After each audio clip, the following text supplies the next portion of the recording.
Charisma Quotient. I'm your host, Kim Seltzer, a dating and makeover expert, where I will help you build confidence, make connections, and find love from the outside in.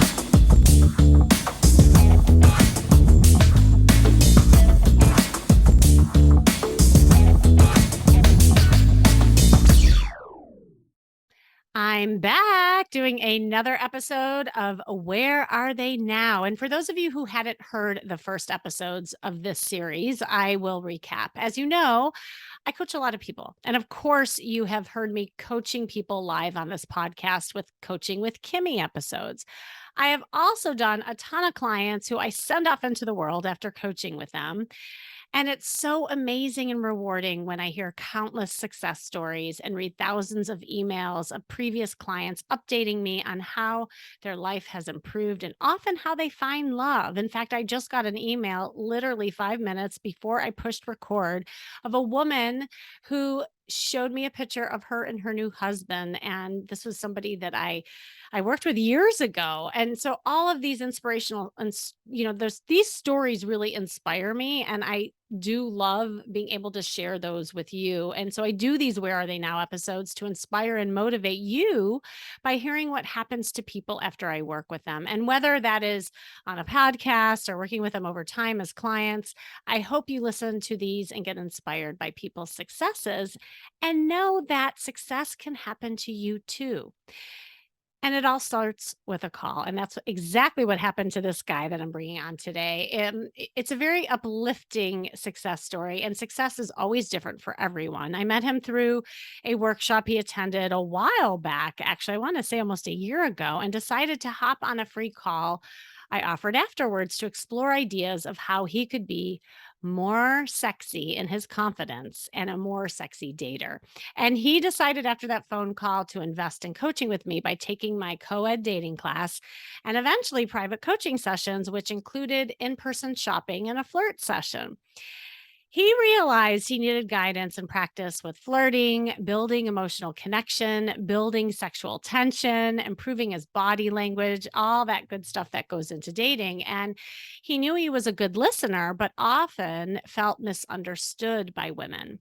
And he was often left with feeling that there was a disconnect, like there was something missing, and he just couldn't understand what that was. And he knew that there were some deeper issues to explore around self expression, managing his ADD, trust, helping people, just really learning how to be more open and outgoing.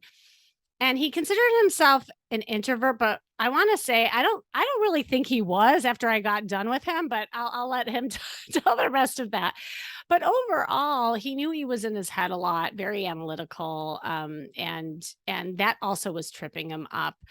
So rather than being in his body, he was really in his head. And after coaching and shopping together and really doing the work, and he did do the work and a lot of practice, he started to find his newfound sexy confidence and excitement around dating. And he started dating with more intention and less anxiety. He started approaching women and practiced being more emotionally open with them.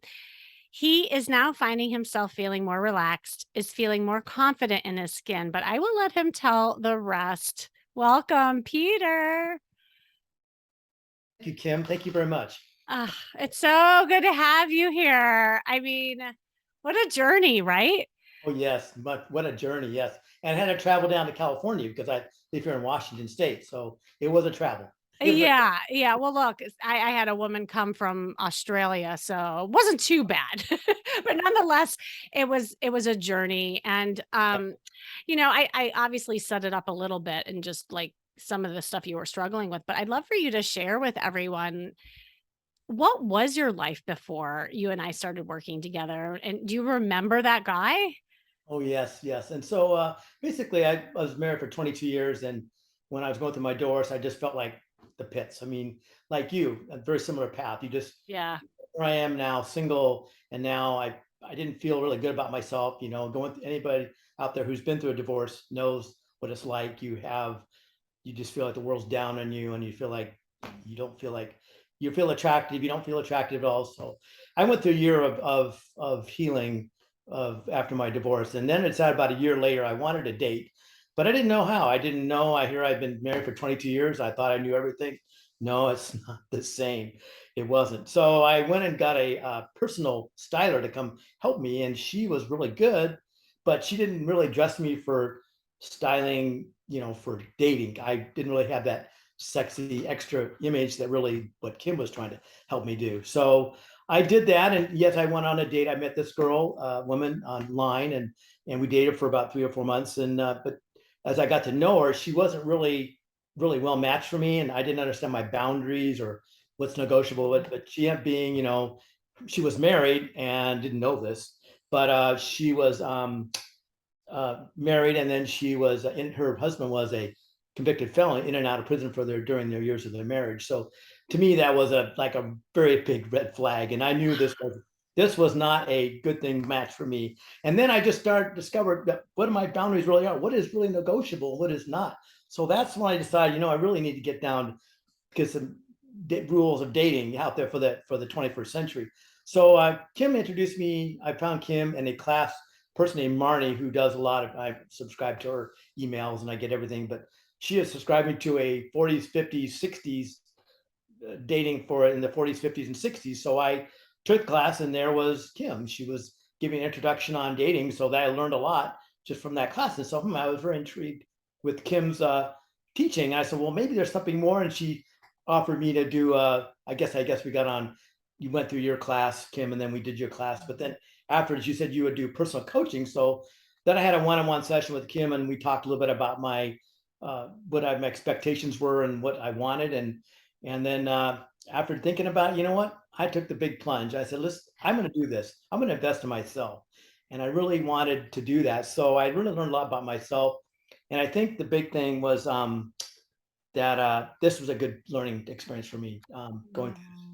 And I think what I really found out was some of the stuff I didn't realize with Kim, her first session with me, it was some of the stuff I carried through from my childhood up to into my marriage and now into my dating life. And there was like aha moment with me. Oh my gosh, I'm carrying these things with me that I had no idea consciously I was doing until Kim pointed them out to me. So um, I want to pause there because I remember that moment too, like when we were starting to kind of uncover some things that you weren't even aware of. And I think that's really common. Like you kind of are going through the motions of dating and everybody when they're coming out of divorce. And if you don't have a lot of dating experience, it feels so foreign, yeah, and you're doing the best you can and you're learning along the way, but more than just the dating etiquettes and the rules, we all have patterns. We all have things that we carry with us in ways of baggage and luggage, and some it's heavier than others. And right, so, sure. right. And I think that was really interesting, like how you also saw a piece of that. I want to go back to the guy that you were before we dive into like the aha moments, because I remember, and I don't know if you remember this, Peter. I remember this kind of anxiety around like finding the one, Oh you yeah, know. And I really want to like talk about that because I think that's the other common thing when you're a relationship person. You're looking for the next one because if you never dated before. And so do you want to talk about that a little bit?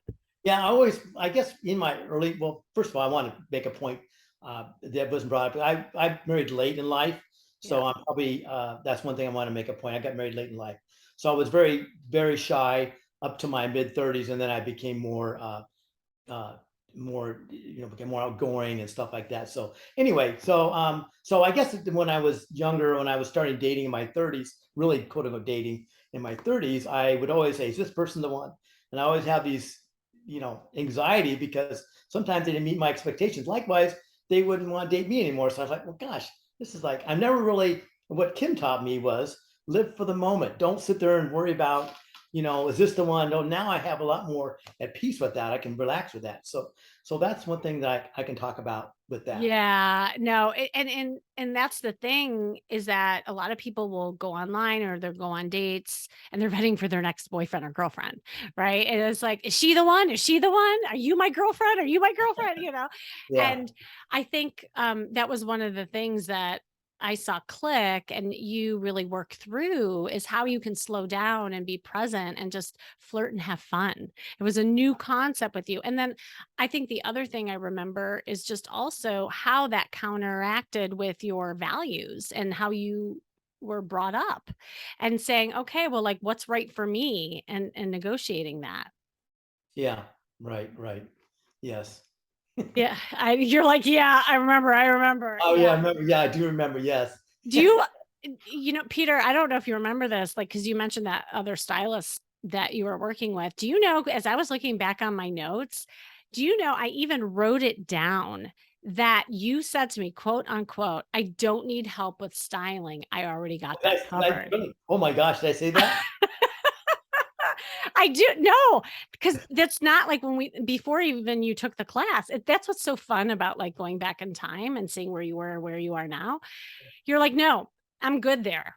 And then as we started getting into the class and we started talking about sex appeal and the edge All and right. like your sexy confidence, you're like, "Oh, well, maybe there is something here." Yeah, well, yeah, and that's what I was really like, gosh, that's we'll talk more about that in a minute, but yeah. Yeah, yeah.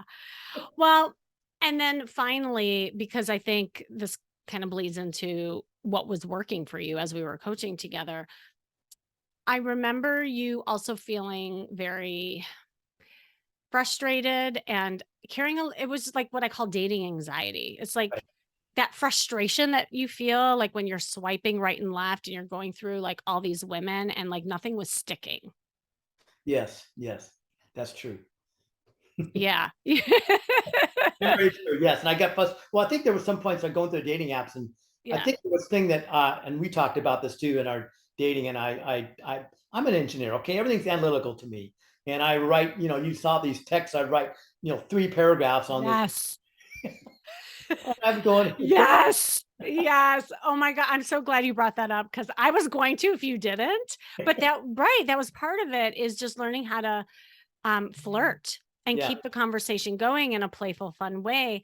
And I remember going through your texts, right? And they were so like transactional and very serious and literal. Remember that? I do, yeah, and I do remember that. Now what I say, are we the one? What's going on? I can't remember what else, but just some of the stuff now I've been with my texting, I do a little more playful things Yeah.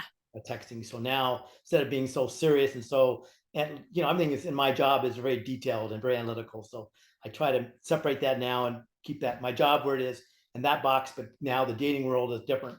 So it's still a little bit of a transition. There's still a little bit of Oh yeah. work. It's work. It's not going to happen overnight, but Exactly. And I'm glad you mentioned that. And that's why I love even doing these podcasts when someone doesn't necessarily have like the girlfriend, because it's really not about that. I feel like you gain so many skills along the way that really helped with your confidence. So right. I'd love for you to talk about that. I mean, yes, definitely one was the art of conversation and flirting. Like I really saw a difference in that. What were some other things that you Well, I think that one thing that going back to I think the one thing that the moment of the peak of our together when we met for the first time back where you lived back in Southern California, yeah. and we talked about how we could spend 6 hours shopping clothes, and I felt like, gosh, I can do this clothes. I feel like $1,000,000. I never. Oh wow! I just my clothes. You took pictures of me. Wow, do I really look like that? Wow, I just stunning. It's like wow. I know, I remember you kept saying that every time I would show you your picture, you'd be like, "Wait, wow, wow, is that me?" I couldn't believe that was me. Wow. And by the way, the shirt I'm wearing is one of the shirts that Kim had selected for me. So just so the audience, you see that. So A yeah. little advertisement there. I love it. By the way, I want to tell people out there too that one thing that I'm glad I did is when Kim worked, she has sessions for 4 hours, 8 hours. Do the 8 hours, spend the extra money. It's worth every penny. Believe me, I went through the 8 hours.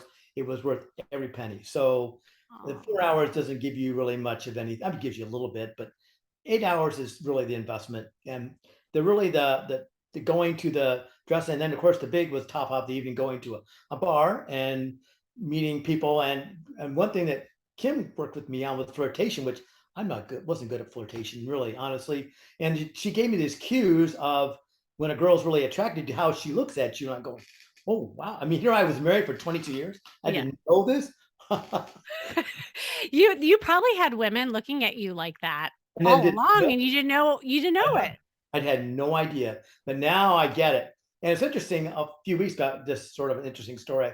At a restaurant, I was there, and I came in my attire, and this one of the waitresses I know, I'm sort of friends with. I come there all the time for meals and stuff, and she saw me. And she's hi, and she kind of looked me down, up and down, like this, like oh boy, like she looked at me like, well, I was kind of flattered, she like that motion you talk about, Kim, when a woman is attracted to you, you see her up and down. She was doing the same thing to me. Nice. Oh my god, I love that.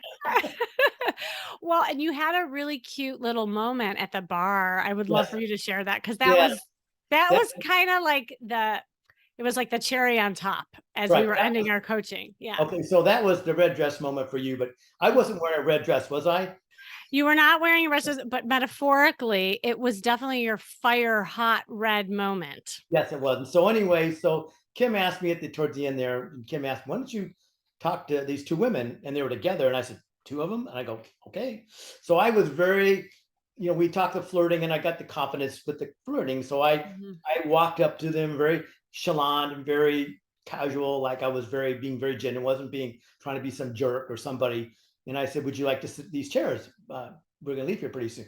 Oh, she goes, "Yes, we would." And so we have talking and carrying conversation. And it was like I felt like so natural. I didn't feel nervous or anything. I felt like this is carrying conversation. So that was a big booster for me. I felt like, wow, this is amazing. Here are these strange women I've never seen, and they were attractive. They were attractive when they were there at the bar, and I was like, wow, this is amazing. So we had a conversation for about 15, 20 minutes, and it was great. And as I said, I live out of the area, so it wouldn't make sense for me to get a phone number because I didn't live in the area. I didn't feel like getting a phone number because I probably wouldn't go on a date with them because we were geographically out of the area. So Yeah, but it was really fun also to watch you just, because I could see it even in your body language, just how relaxed you were yeah, and confident you felt. And the flow was better because I think as we were coaching together in the beginning, as you were saying, there was a lot of nervousness, there was more stiffness. You were thinking a lot and what you should do rather than just being. yeah, Remember yeah. us talking about that? And so, when you had that moment and now that you've kind of settled in back home and marinated in all this glory, like how are you feeling now? I still feel confident. I want to make one more point, one more with that encounter with those women. There was Oh one yeah, yeah. thing I want to top on that because I want to know. I know I've been reading books, and you've told me about how women feel safe if you touch them. Like so, when during that session, I touched one of the women's on the shoulder, not to be like aggressive, but I Yeah. touched, and I sensed that she liked that. I got the vibe that she liked, enjoyed that I was touching her, not like you know just being a gentleman, of course. But that was one thing. Oh, one thing that I learned too, Kim, that was at that meeting you had.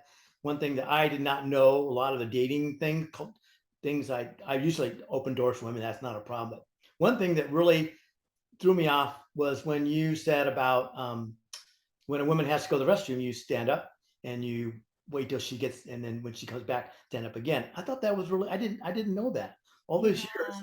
Yeah, it's those little touches and some of those dating etiquettes have kind of fallen, as time has gone by and each generation, gets older. But like no matter what, and this kind of just goes back to women roles and male roles, we all like the same thing, no matter what age Right, group we're at, whether you're dating after 40, whether you're 21, like, as a man, it still feels good, to feel sexy, to, get that attention, to be able to have the confidence to approach women, and so it was really cool to watch you. And honestly, well, because I've done it both ways where I have people fly in and do that intensive first, and then yeah, I do phone coaching. Like you did the opposite. We had the phone coaching leading up to it. And for you, I think that process really worked well because it I worked.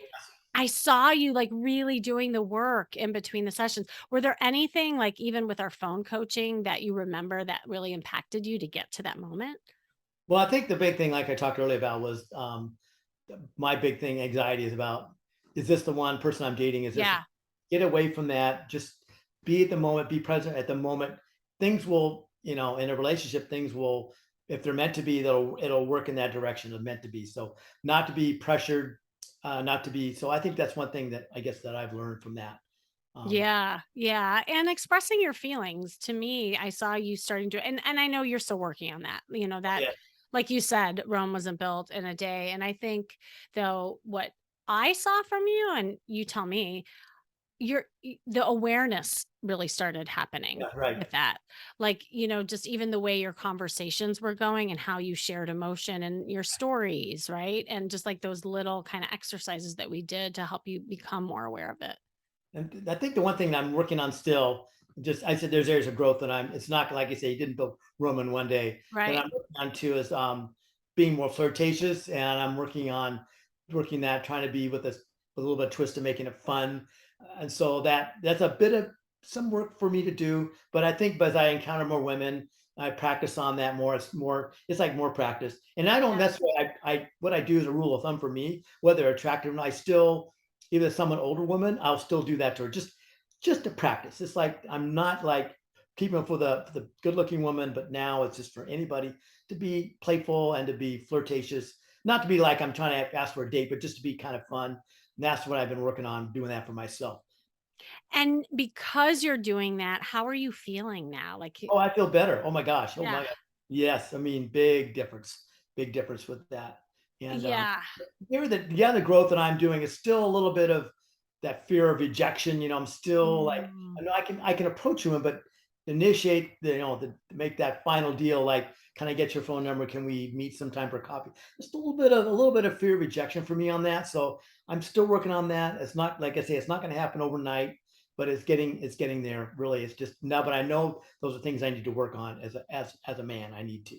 Well, and I think you said it best. It's all about practice. And the more you get practice at something, the confidence goes up, Right. Right. in that. And that's Yeah. all confidence is. It's just Yeah. having exposure to something to counteract some of those Yeah. fears and anxieties and the rejection piece. And I think the other thing about the rejection that we uncovered in our coaching is how that was relating to your past and your upbringing and like those gremlins, like that would like creep up, based on like you as a young man trying, to like the girl, and we all have those blueprints on us. And then when we're dating later, even though we're older and wiser, it doesn't mean that those like blueprints aren't Yeah. imprinted on our brain and in our body, right? Yeah, we carry those with us no matter where we are. Like I said, everybody in this life carries some gremlins in them, no matter where they are. But I think you need to understand what those gremlins are and work with that, what you have, and then just continue down that path of growth. For me, it's just is growth. Life is a learning process. You don't learn overnight. It takes time to learn things. Yeah, it's so true. Oh, Peter, this is so great. So maybe like as we end this, I'd love for you to share what's life like for you now?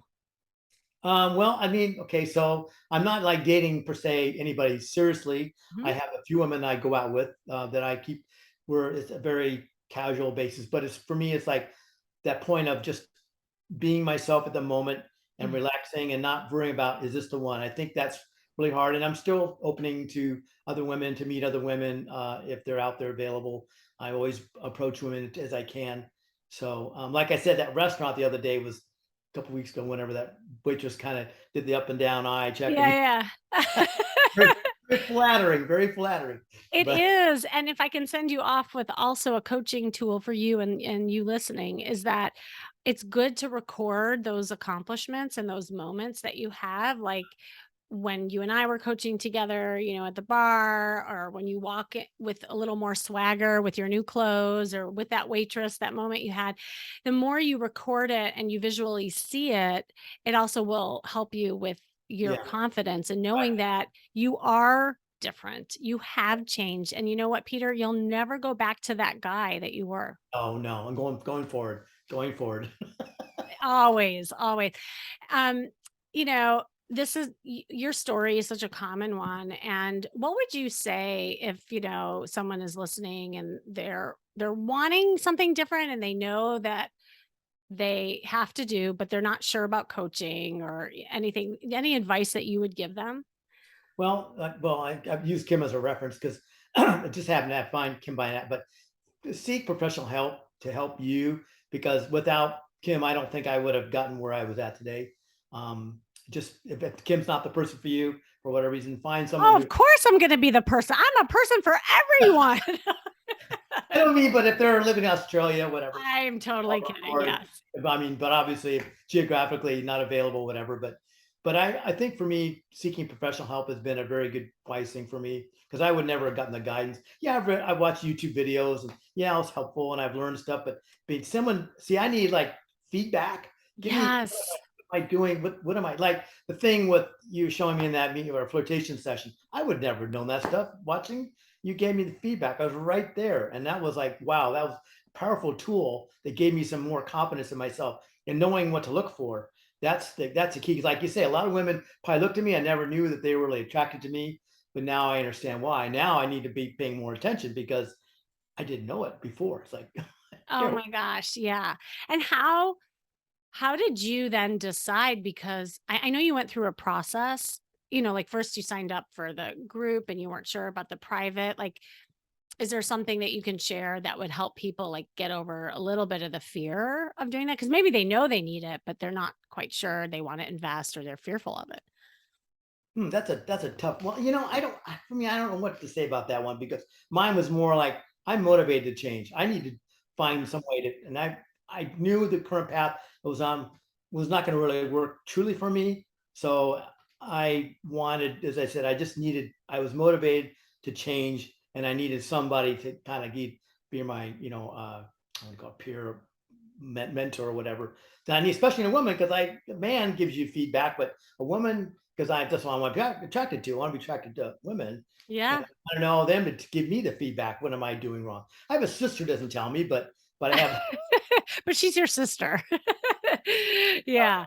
Yeah. No, I think you actually answered it. And I think the truth lies within yourself. And usually when I see people change is when they get to the point of being fed up, when they can't figure it out themselves, but they have this desire to want something different. And you did, and you took action and you did the work. And because of that, that's why you had such success. So Right. I just want to commend you for that. Yes, 'Cause thank it you. isn't easy. It isn't easy, but nothing in life that's easy, like really shifts you. The things that are hard is what shifts you. Right. Yeah. And Yeah. that's it. It's still life is a growing process. And I said I Yeah. didn't learn this stuff overnight. I'm still going to learn, but I've taken it's like going to school, learning something. Now you apply it. Now it's going to take some time to Yeah. get. Like I said, the big thing was get over this thing of fear of being rejected. Don't Mhm. try to move forward. And so that's the process I'm working on with myself. So, but I've got the tools now. I got the tools all in place. Yeah, and you look good holding those tools. I'll just say that. Thank you. I like the shirt, by the way. Yeah, yeah, right. Thank you. Thank you. Well, Peter, this is so awesome. And I love that you said it's a journey and that you're going to continue to grow. And I'm always here for you in every phase, no matter what phase. That's it. Thank you. This, I hopefully, like you listening, got inspired the same. So thank you so much. Well, thank you. And I hope that the people listening here will have the same inspiration as I gotten and just be motivated. Don't be afraid of failure. Just move forward and be motivated to change yourself. That's the only person to change yourself. That's the only person who can do it. Beautiful. So, thanks for joining me today. This has been the Charisma Quotient. I'm your host, of course, Kimmy Seltzer. And remember, you can build confidence, make connections, and find love from the outside in. And make sure you go to my site, as always, kimmyseltzer.com, to see more ways I can help you have your own success story. And if you were motivated, just like Peter was when he first started, to learn how to date and find your sexy confidence, then I have something coming up for you that you will totally want to hop on board with. I've taken my most successful strategies from decades of coaching high achieving men and women and have broken them down into a quick, value packed 2-hour co ed workshop called Stop Hating Dating. Because so many of you are saying, I hate dating. I just want to skip it all and get to the boyfriend or girlfriend. And if that is you, I want to teach you how to date and have fun so that you get to have that partnership that you really want. This will be a mix of strategy, fun, and practice, because that's how I roll, with both men and women in the virtual room. This is for you if you're an action taker who is ready to fast track your dating life, flirting, and of course, more fun. But you might be at a complete loss when it comes to dating in 2022, especially if you're doing this later in life. So, if you want to join us, hit the link you see in the show notes, grab your seat now as spaces will be limited. And I hope to see you there live and in action. And remember, working on you is working on your dating life. That's all for now.